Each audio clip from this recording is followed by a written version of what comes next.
दोस्तों, इस संसार में जो भी जन्म लेता है उसे अपने कर्मों के हिसाब से ही फल भोगना पड़ता है। उसी हिसाब से उसका जन्म होता है। इसी बात को समझाने के लिए मैं आपको एक छोटी सी कहानी सुनाता हूँ।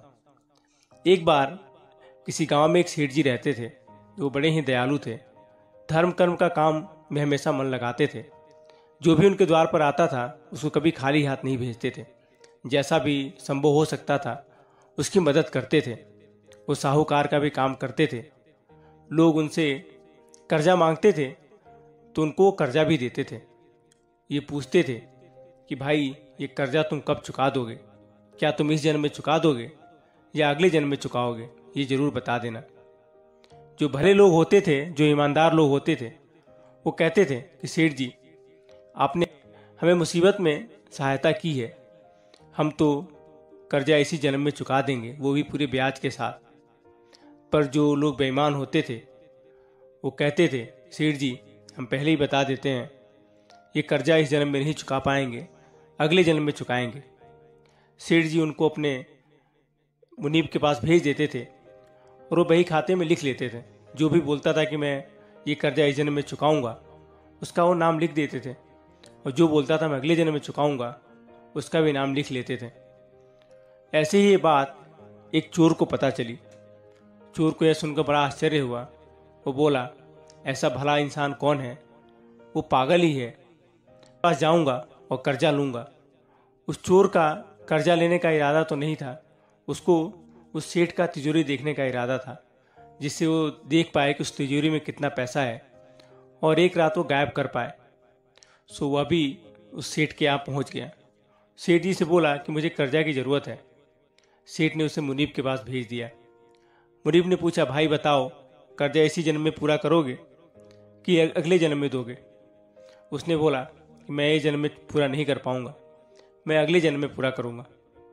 मुनीब ने उसका नाम बही खाते में लिख लिया और पैसा देने के लिए तिजोरी खोला। जब तिजोरी खोला तो देखा तिजोरी में बहुत सारे धन, बहुत सारे पैसे पड़े हुए थे। चोर को यही देखना था। उसने इरादा कर लिया कि आज रात को ही ये पूरा तिजोरी खाली कर देगा, और वो पैसा लेकर चला गया। वो वहीं रात को भैंसों के तबेले में छिप गया और इंतजार करने लगा कि कब रात होगा, जब सब लोग सो जाएंगे तो तिजोरी गायब कर देगा। वहीं तबेले में वो छिपा हुआ था और उसको जानवरों की भाषा समझ में आती थी। तभी उसने सुना दो भैंसें बात कर रही हैं। एक भैंस ने दूसरे भैंस से बोला कि बहन, लगता है तुम आज ही आई हो। तब उसने कहा कि हाँ, मैं आज ही आई हूं। तुम कितने साल से यहां पर हो? तब उस दूसरे भैंस ने कहा कि मुझे 3-4 साल हो गए यहाँ पे। दरअसल पैसे लिए थे, मैंने बोला कि अगले जन्म में चुकाऊंगी, और ये कर्जा चुकाने के लिए मुझे भैंस का जन्म लेना पड़ा, और मैं आज दूध दे दे करके यहाँ कर्जा चुका रही हूँ। पहली भैंस ने भी यही कहा कि मैंने भी कर्जा लिया था, पर अब सेठ का कर्जा चुकाने के लिए मैं दूसरा जन्म लेकर, जैसे ही मेरी मौत हुई मुझे दूसरा जन्म मिला और भैंस बनकर मैं यहाँ आ गई, और आज उस सेठ का पैसा चुकाने के लिए दूध देकर वो कर्ज पूरा कर रही हूँ। यह बात चोर वहाँ बैठकर सुन रहा था। उसको ही चोर बिल्कुल घबरा गया और वहाँ से जो भागा सीधे सेठ के पास गया। उसने सेठ को सारे पैसे कर्जा चुकाकर हाथ जोड़ लिया और अपना नाम बही खाते से कटवा लिया। दोस्तों, इस संसार में हम लोगों का जन्म भी किसी न किसी कर्ज को पूरा करने के लिए ही हुआ है।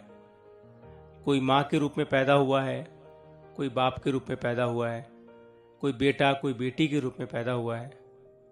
हर कोई किसी न किसी का कर्जा चुकाने के लिए ही पैदा हुआ है।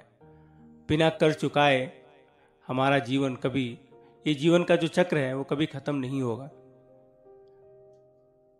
बिना हमारे कर्म के फल को भोगे हमें मोक्ष की प्राप्ति नहीं हो सकती है।